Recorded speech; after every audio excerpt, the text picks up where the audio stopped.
तो कैसे हैं आप लोग। एक बार फिर स्वागत है हमारे एक और नए वीडियो के अंदर। दोस्तों, आज की वीडियो से हम लोग यहाँ पे स्टार्ट करने वाले हैं हमारे एसएससी क्लास 10 का एक बहुत ही इंपॉर्टेंट चैप्टर, जिसका नाम है कार्बन कंपाउंड चैप्टर। और आज से हम लोग यहाँ पे कार्बन कंपाउंड चैप्टर के सभी इंपॉर्टेंट क्वेश्चंस के आंसर को देखने वाले हैं। तो शुरुआत करेंगे उनके एक्सरसाइज के क्वेश्चन आंसर से। एक बहुत लंबे अरसे के बाद से हम लोग यहाँ पे कार्बन कंपाउंड चैप्टर को स्टार्ट कर रहे हैं।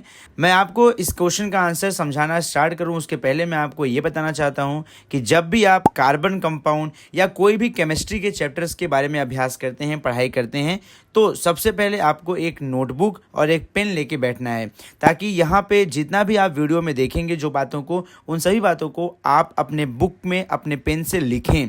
जितना आप लिखेंगे उतना ज़्यादा ही आपके लिए वो बेहतर बनेगा, उतना ज़्यादा आपका रिवीजन होगा और वही आपको आगे आने वाले टाइम में हेल्प करने वाला है।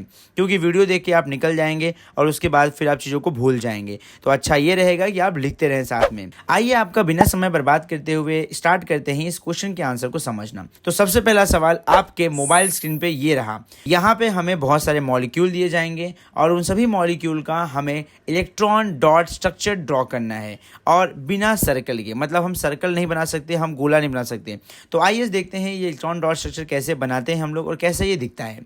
तो सबसे पहला मॉलिक्यूल जिसका हमें इलेक्ट्रॉन डॉट स्ट्रक्चर देखना है, उस मॉलिक्यूल का नाम है मीथेन, जिसका मॉलिक्यूलर फॉर्मूला होता है CH4। अगर आप मीथेन को ध्यान से देखेंगे तो आप ये पाएंगे कि मीथेन के अंदर एक कार्बन होता है और 4 हाइड्रोजन होता है। तो कहने का मतलब ये है कि यहाँ पे ये कार्बन, एक कार्बन ने 4 हाइड्रोजन के साथ में बॉन्ड बनाया हुआ है।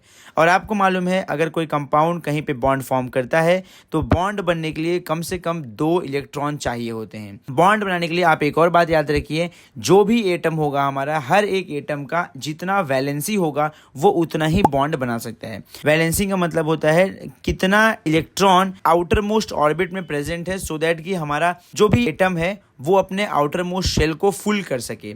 अगर वो के शेल में है तो उसको 2 मैक्सिमम चाहिए, अगर वो एल शेल में है तो उसको 8 चाहिए टोटल। तो हमने सुना है ऑक्टेट और डुप्लेट ये सब कंप्लीट करते हुए। तो यहाँ पे अगर आप देखेंगे तो आपके सामने यहाँ पे कार्बन मौजूद है। कार्बन की वैलेंसी होती है 4 इलेक्ट्रॉन की, तो कार्बन के 4 इलेक्ट्रॉन कार्बन के अगल बगल में यहाँ पे मौजूद हैं।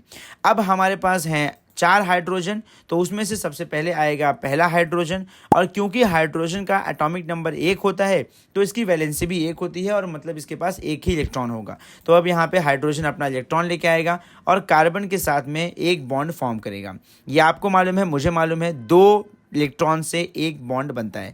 मतलब कार्बन हाइड्रोजन के बीच में जहाँ पे 2 बिंदी बन गई है वहाँ पे एक बॉन्ड बन जाएगा। उसके बाद यहाँ पे हमारे पास दूसरा हाइड्रोजन आएगा।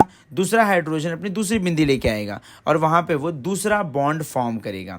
उसके बाद यहाँ पे तीसरा हाइड्रोजन आएगा और तीसरा हाइड्रोजन अपना एक और बिंदी लेके आएगा, क्योंकि हर हाइड्रोजन के पास एक एक इलेक्ट्रॉन होते हैं। उसके बाद चौथा हाइड्रोजन आएगा और चौथा हाइड्रोजन अपना बिंदी लेके आएगा।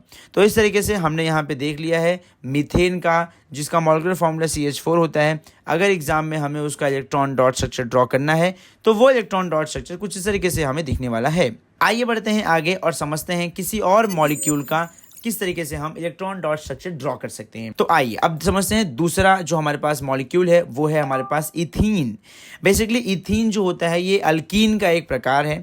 तो यहाँ पे इसका मॉलिक्यूलर फॉर्मूला होता है C2H4। अगर मॉलिक्यूलर फॉर्मूला आप लिखते हो तो ये जो नंबर होता है ये बेस में आता है, नीचे आता है। यहाँ पे नीचे नहीं लिखा गया है, बट ठीक है, आप इसको नीचे लिखना। C और 2 आएगा नीचे, H आएगा और 4 आएगा नीचे, तो C2H4 ऐसे होता है। तो यहाँ पे कितने कार्बन है? यहाँ पे 2 कार्बन है, तो दोनों कार्बन को पहले हम अरेंज करेंगे। तो एक एक करके यहाँ पे दोनों कार्बन को हम अरेंज करेंगे। सबसे पहले आप सभी के खिदमत में मैं लेके आऊँगा पहला कार्बन। और आपको मालूम है हर कार्बन की वैलेंसी होती है 4 इलेक्ट्रॉन की। अगर आप यहाँ पे ध्यान से देखोगे तो यहाँ पे ये कार्बन ने अपने 4 इलेक्ट्रॉन ना बहुत अजीब तरीके से लेके आए हैं। यहाँ पे 2 इलेक्ट्रॉन एक तरफ है और एक ऊपर एक नीचे है। यहाँ पे समझते हैं सर ऐसा इस कार्बन ने क्यों किया है। उससे पहले मैं यहाँ पे एक और कार्बन लेके आऊँगा। तो ये देखिए दूसरा कार्बन आया है, वो भी अपने 4 इलेक्ट्रॉन लेके आ गया है।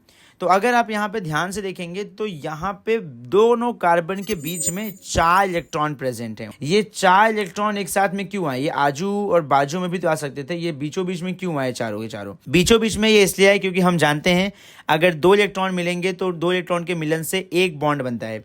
तो यहाँ पे ये 2 इलेक्ट्रॉन मिलकर एक बॉन्ड बनाएंगे और नीचे वाले ये जो 2 इलेक्ट्रॉन है वो मिलके एक बॉन्ड बनाएंगे। तो इस तरीके से इनके बीच में बन जाएगा डबल बॉन्ड, कार्बन कार्बन के बीच में डबल बॉन्ड बन जाएगा और तभी बन जाएगा हमारा इथीन, इथीन, ईन, ENE मतलब डबल बॉन्ड, अल्कीन बन जाएगा। अब इसके बाद यहाँ पे आएंगे हमारे हाइड्रोजन्स, जो कि 4 हाइड्रोजन है। तो सबसे पहले आएगा हमारा पहला हाइड्रोजन। हाइड्रोजन की वैलेंसी होती है 1, मतलब वो अपना 1 इलेक्ट्रॉन लेके आएगा और वो जुड़ जाएगा हमारे कार्बन के साथ में। यहाँ पे वो फॉर्म कर देगा, एक बॉन्ड फॉर्म कर देगा। उसके बाद दूसरा हाइड्रोजन आएगा और दूसरा हाइड्रोजन जो है वो भी अपना लेके आएगा 1 इलेक्ट्रॉन और वो भी बॉन्ड यहाँ पे फॉर्म कर देगा। तो अगर आप ध्यान से देखोगे हमारा पहला वाला कार्बन जो है वो सेटिस्फाइड हो गया है, उसके आउटर मोस्ट में टोटल 8 इलेक्ट्रॉन हो गए हैं। अब समझते हैं अगले वाले कार्बन के बारे में। अगर जो हमारा अगला वाला कार्बन है उसके पास वहाँ पे आएंगे हाइड्रोजन, हाइड्रोजन लेके आएगा अपना 1 इलेक्ट्रॉन और साथ में आएंगे दूसरा हाइड्रोजन, वो लेके आएगा अपना 1 इलेक्ट्रॉन। इस तरीके से यहाँ पे ये जो कंपाउंड है इथीन, इसका हमने यहाँ पे स्ट्रक्चरल फॉर्मूला ड्रॉ कर दिया है इलेक्ट्रॉन डॉट वाला। तो हमने यहाँ पे सारे के सारे बॉन्ड को इलेक्ट्रॉन डॉट से दिखा दिया है। जहाँ जहाँ पे 2 बिंदी है वहाँ पे एक बॉन्ड बनेगा। एक बॉन्ड बनने के लिए 2 बिंदी की रिक्वायरमेंट होती है। आइए आगे बढ़ते हैं और यहाँ पे कुछ और मॉलिक्यूल के स्ट्रक्चर्स इलेक्ट्रॉन डॉट देखते हैं। तो हमारा अगला वाला जो मॉलिक्यूल है उसे हम कहते हैं मेथनॉल। मेथनॉल मतलब ये अल्कोहल का प्रकार है। तो इसका मॉलिक्यूलर फॉर्मूला जो होता है वो होता है CH3OH। आइए समझते हैं किस तरीके से हम इसका इलेक्ट्रॉन डॉट स्ट्रक्चर ड्रॉ कर सकते हैं। अब यहाँ पे एक कार्बन है तो सबसे पहले मैं वो कार्बन ड्रॉ करूंगा।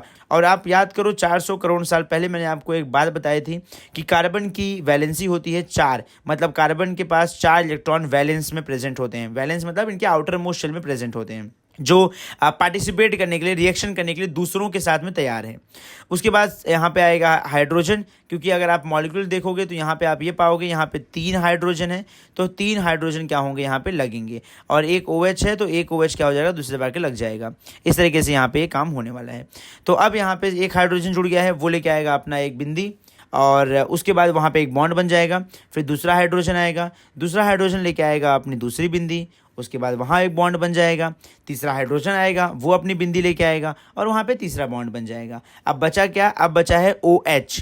मिलेगा सबको लेकिन बारी बारी से, आराम आराम से आने दो सबको। चलो OH, अभी OH है यहाँ पे, वो आ गया है। ऑक्सीजन जो होता है इसका वैलेंसी होता है 2। ऑक्सीजन के आउटर मोस्ट शेल में होते हैं 6 इलेक्ट्रॉन। इसको अपना ऑक्टेट कंप्लीट करने के लिए 2 इलेक्ट्रॉन कमी होती है, तो ऑक्सीजन की वैलेंसी होती है 2 इलेक्ट्रॉन की। तो अब यहाँ पे ऑक्सीजन के 2 इलेक्ट्रॉन आ जाएंगे। इस बाजू अगर आप देखेंगे तो यहाँ पे एक ही इलेक्ट्रॉन है, अभी इसको किसी और से रिएक्शन करना पड़ेगा। तो यहाँ पे एक हाइड्रोजन जो बचा हुआ है वो हाइड्रोजन आएगा और वो अपना 1 इलेक्ट्रॉन लेके आएगा। तो अब यहाँ पे आ जाएगा वो दूसरा वाला हाइड्रोजन और वो हाइड्रोजन लेके आएगा अपना 1 इलेक्ट्रॉन। और इस तरीके से यहाँ पे हमने देख लिया मिथेनॉल को किस तरीके से हम इलेक्ट्रॉन डॉट के स्ट्रक्चर से रिप्रेजेंट कर सकते हैं। तो कितना आसान है, कितना सिंपल है, इस तरीके से आप मिथेनॉल को भी दिखा सकते हो। अब मिथेनॉल को दिखा लेने के बाद हमारा मनोबल बहुत भारी हो चुका है, हम बहुत ज़्यादा खुश हो चुके हैं और अभी इस खुशी को बरकरार रखते हुए हम आगे बढ़ते हैं और अब अगले मॉलिक्यूल के ऊपर टूट पड़ते हैं। और अब हम जानेंगे इलेक्ट्रॉन डॉट स्ट्रक्चर ऑफ पानी। अब यहाँ पे हम वाटर को इलेक्ट्रॉन डॉट स्ट्रक्चर से रिप्रेजेंट करने की कोशिश करेंगे। जब मैं पानी की बात करता हूँ तो पानी का मॉलिक्यूलर फॉर्मूला आप बचपन से जानते हो, जब से आप पैदा हुए हो तब से आप पानी के बारे में ही जानते हो, आप पानी के अलावा कुछ जानते ही नहीं हो। तो पानी का मॉलिक्यूलर फॉर्मूला होता है H2O, तो मतलब 2 हाइड्रोजन है और 1 ऑक्सीजन है। ऑक्सीजन जो होता है इसकी वैलेंसी होती है 2। क्यों होती है, मैंने थोड़ा टाइम पहले एक्सप्लेन किया है। ऑक्सीजन के आउटर मोस्ट शेल में होते हैं 6 इलेक्ट्रॉन और उसको अपना ऑक्टेट कंप्लीट करने के लिए 2 इलेक्ट्रॉन की कमी होती है। तो ऐसे केस में ऑक्सीजन 2 इलेक्ट्रॉन किसी से ले लेता है और अपना ऑक्टेट कंप्लीट करता है, इसलिए उसकी वैलेंसी होती है 2 इलेक्ट्रॉन की। बॉन्ड बनाने के लिए इसके पास आएंगे 2 हाइड्रोजन। तो शुरुआत होती है पहले हाइड्रोजन से और हाइड्रोजन के पास होती है उसकी वैलेंसी 1। तो हाइड्रोजन लेके आएगा अपना पहला इलेक्ट्रॉन और वो फॉर्म करेगा पहला बॉन्ड और उसी के साथ दूसरा हाइड्रोजन आएगा और वो भी अपना 1 वैलेंस इलेक्ट्रॉन लेके आएगा और वो फॉर्म कर लेगा दूसरा बॉन्ड। इस तरीके से हमने यहाँ पे वाटर का इलेक्ट्रॉन डॉट स्ट्रक्चर देख लिया है। ये बहुत ज़्यादा डिफिकल्ट तो नहीं है। जिन बच्चों को ये बहुत डिफिकल्ट लगता है, भाई आपकी स्थिति बहुत ज़्यादा दयनीय है, आप बहुत क्रिटिकल स्टेज में हैं, थोड़ा आपको पढ़ाई की ज़रूरत है। मुझे नहीं लगता आपको ये सब चीज़ों के लिए भी वीडियो की देखने की आवश्यकता है, क्योंकि आपने वीडियो देख लिया है तो आपका बहुत बहुत धन्यवाद वीडियो देखने के लिए। That's it for this video. इस वीडियो के लिए इतना ही। अब इसके आगे कंटेंट के साथ में हम मिलते हैं आपसे अगले वीडियो में। एक बार फिर से मैं रिपीट करता हूँ, जब भी आप ऑर्गेनिक केमिस्ट्री करो अपना पेन और बुक लेके ही बैठो और साथ में करो, तभी आपको ये समझ में आने वाला है। जितना लिखोगे उतना प्रैक्टिस होगा और जितना प्रैक्टिस होगा उतना ही दिमाग में जाएगा। ये बात याद रखना। किसी ने कहा है ना, इंतजार करने वाले को हमेशा वो मिलता है जो कोशिश कोशिश करने वाले छोड़ के जा चुके होते हैं। तो माय डियर स्टूडेंट्स, हमेशा वेट करो, अच्छे समय का वेट करो और प्रैक्टिस करो, प्रैक्टिस करो, प्रैक्टिस करो।